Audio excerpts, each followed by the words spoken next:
Are you spaced out? We certainly are, and we're delighted that you are, so for that, we thank you. Let's take a look at the closest star for all you stargazers out there. There's one. It's El Sol, otherwise known as the Sun, and you're looking at the ionized helium and the ultraviolet radiation emitted from the ionized helium on the surface of the Sun, known as the chromosphere. And we've got a coronal mass ejection to show you. Don't worry, it's not Earth-directed. There is an Earth-directed one on the way. We covered it in yesterday's Daily Space Weather video, and we forecasted it days in advance. We've also got coronal hole wind streams on the way that are about to cause geomagnetic unrest tomorrow, and possibly on the 26th as well. Here's another wavelength. This is ionized iron, 131 angstroms, also from the Solar Dynamics Observatory.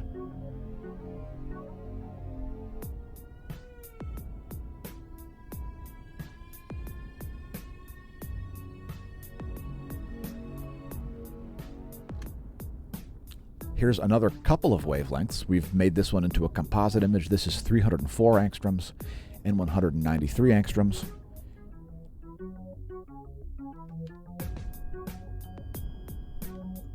Fantastic imagery, and you can see the coronal mass ejection from this one up here, right at the end of the video. And before we continue on, just bear with me one moment. Here at the Smash News Network, least busted name in news. And we'll continue the music at the end of the video to close things out. Let's take a look at this coronal mass ejection. The data from Lagrange point 5 at stereo A is largely lacking, but that's okay. We've got some good data here from Lagrange point 1 on the SOHO-LASCO C2. So there in the upper left, you can see the stereo A coronagraph. Sadly, the data there ending at only 153, and we can see this coronal mass ejection starting to emerge from behind the obscurement disk on the LASCO C2 here around just before 7 o'clock universal time. So right at 7 o'clock is the first signal we see there, and you can see that coronal mass ejection looking like it's going to miss Earth to the west, and it's actually happening slightly on the non-Earth facing side of the Sun, so it's not really Earth-directed. It does not appear to be Earth-directed in any way. It's just a spectacular light show. And by the way, unlike the last coronal mass ejection we saw, the one that is Earth-directed, this one is extremely dense. The last one a lot more diffuse. Here's some more imagery, and we've captured it a bit here in this composite imagery in 304 and 193 angstroms. That's, again, ionized helium and ionized iron ultraviolet emission spectra. Also, you can see the north coronal hole feature quite prominent there. And we've got actually two sunspot groups. Sunspot 2859, we'll share the imagery of that at the end of the video. The radio flux is at 78. And if you're a new viewer, the upper chromosphere and lower corona, which is just this area right here, indeed emits radio frequency. It's 2800. Is it 2800 hertz? I think it's 2800 megahertz. Anyway, it's 10.7 centimeters is the radio wavelength. Anyway, there's the 1-year chart from Solon.info. The black line is the radio flux. The red line is the sunspot number. We may see it come up again as there may be another group about to get named today. It's in the southeast. We'll show you at the end of the video. So there's a Space Weather Enthusiast dashboard, and you can see late tomorrow on August 25th, and sporadically, early and late in the day on the 26th, NOAA is forecasting some geomagnetic unrest there. A KP of 4 is what we call geomagnetic unrest, not quite high enough to get to storm conditions. Next, we're going to take a look at earthquakes. And when I first woke up today, I thought I saw an 8 magnitude earthquake. It was actually a 6, and the largest of the past 24 was indeed this 6. By the way, we're going to be setting up automated alerts pretty soon at the Smash team. Smashomash.com/Smash team. Paid members will receive automated alerts. So let's go up the list here of the last 24 hours of earthquakes. The Mariana Islands did indeed see a deep quake there. It was a 4.6 magnitude. South Sandwich Islands looking like they're calming down a little bit there. There was a 5. Deep quake at Chile at a 4.9, just over 100 kilometers depth for that in western South America.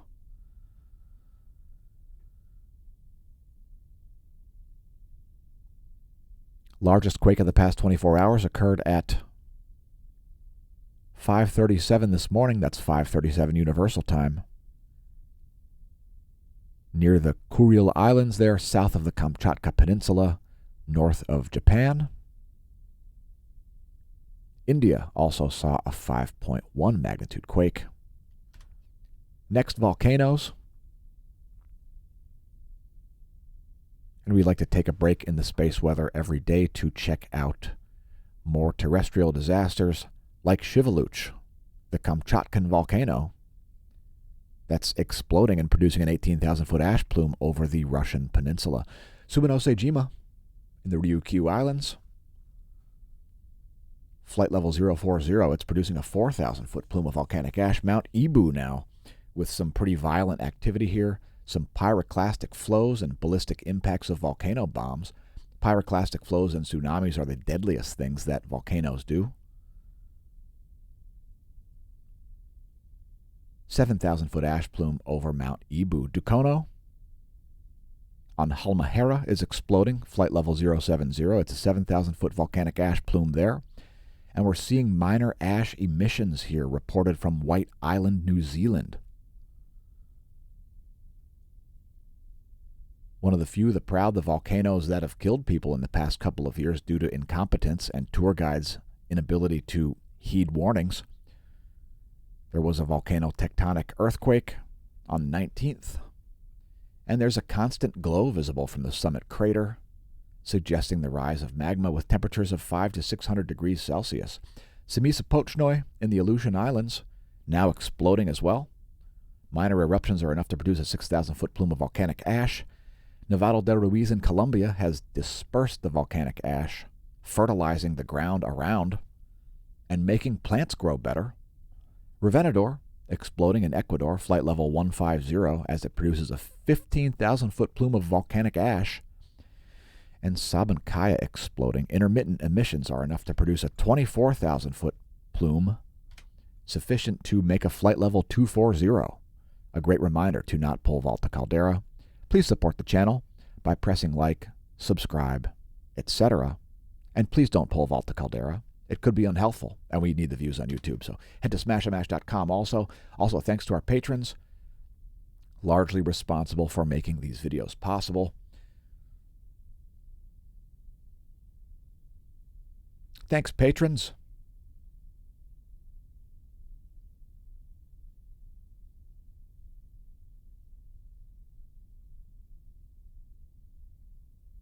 And look for changes coming soon to our credit crawl list and our kickoff on September 1st of the Smash Team. If you haven't checked it out, the Smash Team, we're phasing out Patreon.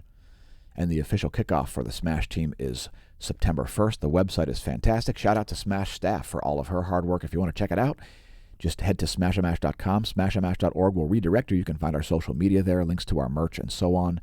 Click on the Smash Team graphic there, and it'll redirect you to the Smash Team page, set up a login, and so on. If you click on Smash Merch, you'll find our merch shop. Today's featured product is Mensa, which stands for Make Earth Not Suck Again. Have you noticed Earth sucking in the past 2 years? Well, I certainly have. And that prompted me to create this design, Mensa. It's up to you to make Earth not suck again. It's not up to giant heaving bureaucracies that can't even get out of their own way. Those giant heaving bureaucracies that can't get out of their own way are completely obsessed with, self-perpetuation, getting reelected, things like that. And so today's featured product is Mensa, and I'm actually wearing one today. Check it out. Here's me. And there's the design. Mensa, Make Earth Not Suck Again. It's up to you. So, yeah. Thanks for everybody who's been Mensa-ing. And let's continue on. The GOES X-ray flux here showing no major flares over the past 24 hours. And don't be surprised to see some flares. Sunspot 2859 is shown as beta class, but it's looking like it's pretty weak to me. I'm not even convinced that it's beta class. Anyway, here's the proton flux over the past 3 days. No spikes in that. Although there is a coronal mass ejection headed our way, it didn't send any relativistic particles, so let's move on to the GOES magnetometer. And it's pretty smooth here. Earth is in a south pole-oriented current sheet. And there's a bit of a tug-of-war going on. We'll explain that in some of the next frames. So Earth is in a south pole current sheet, and I don't want to make any predictions about this at the moment, because we're watching how sunspots 2859 and likely sunspot 2860 will be behaving. We did see some umbra when we did show prep. So here's a line of sight ecliptic plane field plot. This is the top view ecliptic plane field plot showing polarity of the heliospheric current sheet. Line of sight view there. And you can see this blue line swinging back and forth. That is a result of the activity in the east. So this active region down here and sunspot 2859 are associated with that change in that blue line there, which is associated with the sun's B field. I won't get into the physics of it at the moment. Here's a line of sight coronal hole plot, and you can see significant coronal holes here in both hemispheres, north in green, south in red. And here's our flare probability graphics and detected sunspot group. So this may get a name down here. We certainly saw umbra when we did show prep. Sunspot 2859 still showing up as beta class, although the South Pole umbrae are looking somewhere between weak and non-existent, so I'm not so sure that's beta class. It may get renamed to alpha class today. Alpha class sunspots are less likely to produce major solar flares. KP index, a measurement of global geomagnetism, only at 1. And we see a very weak solar wind. It was less than 300 when we were on the Space Weather Enthusiast dashboard. Current conditions are still elevated solar wind density here at 14.2 protons per cubic centimeter.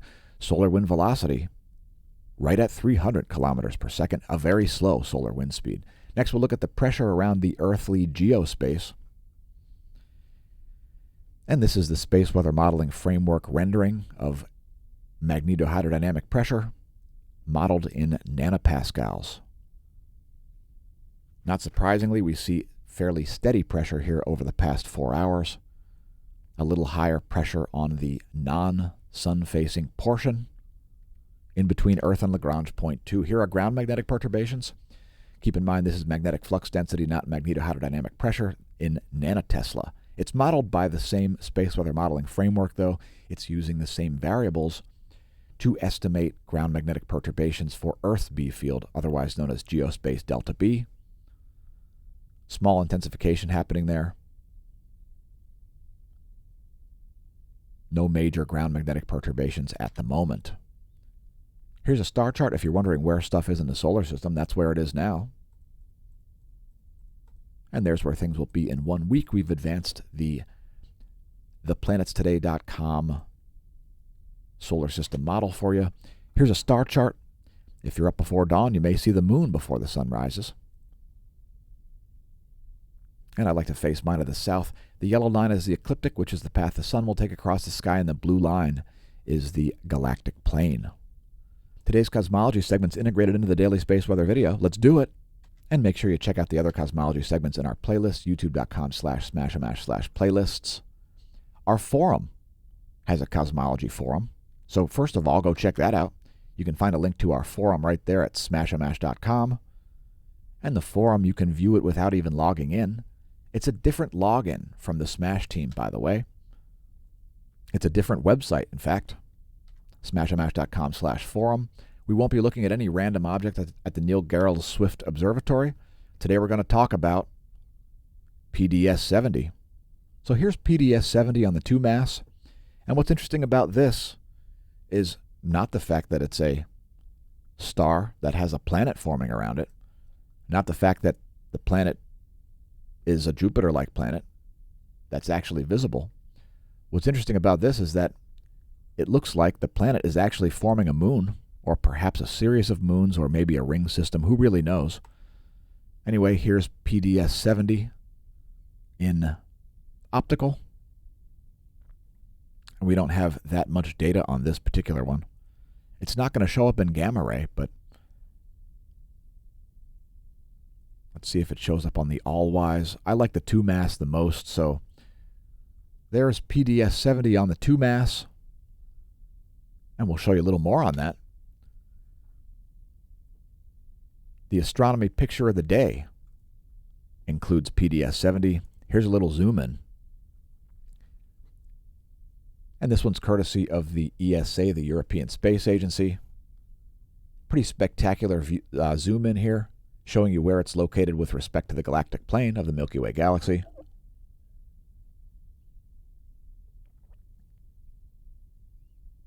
And there you can see that bright star in the middle. That's PDS 70, and we're going to zoom way, way in.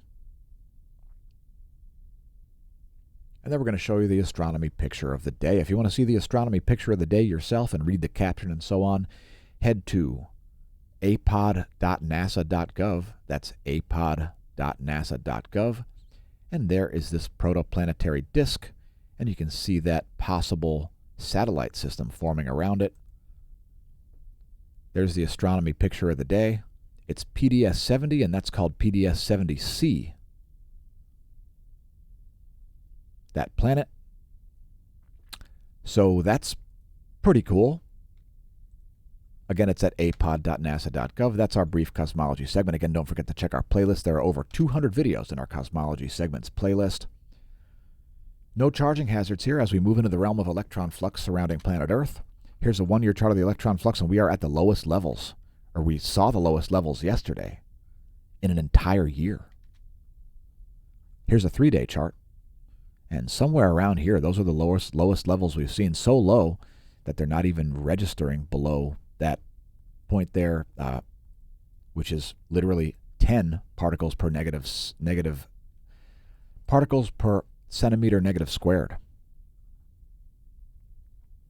Here's the forecast model, and NOAA forecasting even lower levels than this. I would sort of tend to think that they're going to be flat here. Anyway, the green boxes are the forecast, the yellow diamonds are the observation. And here's a diagram of Earth's Van Allen belts to give you an idea what we're looking at. The electron flux is measured at the F ionosphere layer, which is only at about 300 kilometers of altitude. This is the total electron content, which shows you all the electrons out to where a geosynchronous satellite would be located. And we'll see if we see any anomalies here. Everything looking fairly organized there, despite such low levels of electron flux. We'll let it play through a second time. And you can actually see from this graphic that it's not as low as it was yesterday. Yesterday we showed very, very low electron flux. And if you want to see this graphic from yesterday, go watch our space weather video yesterday. And you could find a space weather video from a year ago from our channel. We haven't missed a day in like I think we missed one day over the past 3.5 years. Here's another diagram of the atmosphere showing you where the F layer is. It's that red F over on the right there, 300 kilometers of altitude. And here is the vibrational frequency of that region. So each one of those blobs of color there are megahertz. And we show it daily as this is the bridge between Earth and space. And thanks for tuning into our channel for the bridge between these videos in space. The bridge between people's knowledge and space.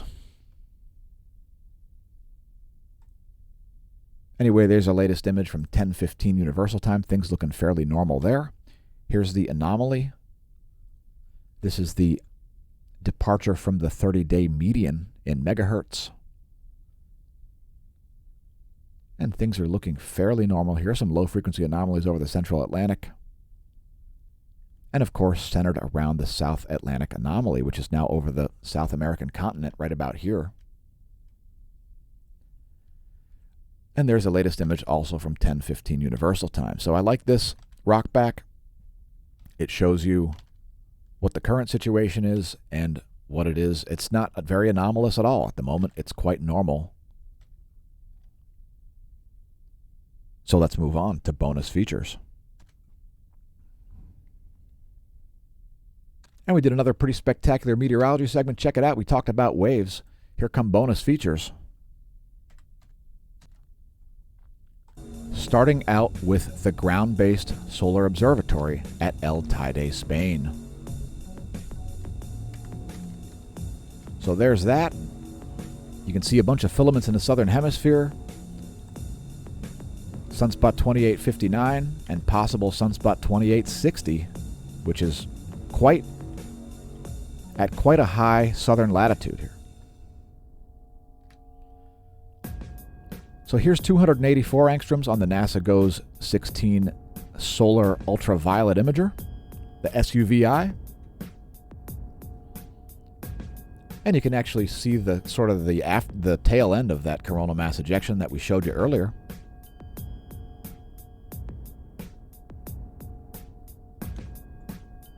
Here's the solar intensitygram. And you can see there's still an umbra down there. If that remains, that will get a name. It looks like it's actually possibly gaining a trailing umbra there. There's sunspot 2859. It's looking like the lead umbra. It's got a split in it. This is always interesting when you see this, like a filament going across the split there, going right across the umbra, possibly an indication that it's breaking down. It's looking weak to me compared to yesterday. Here's the latest refresh on the magnetogram.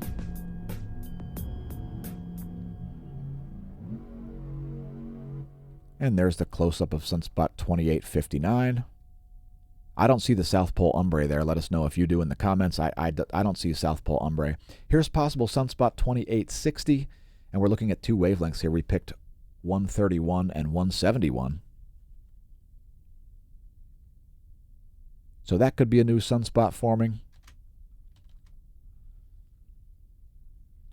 And here's sunspot 2859 in that same wavelength. We'll close out the video in 171 angstroms.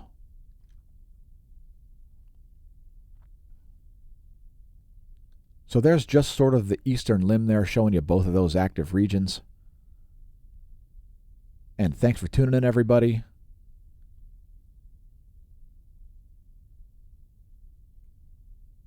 Congratulations on realizing our channel exists. And here's your full disk view to close things out.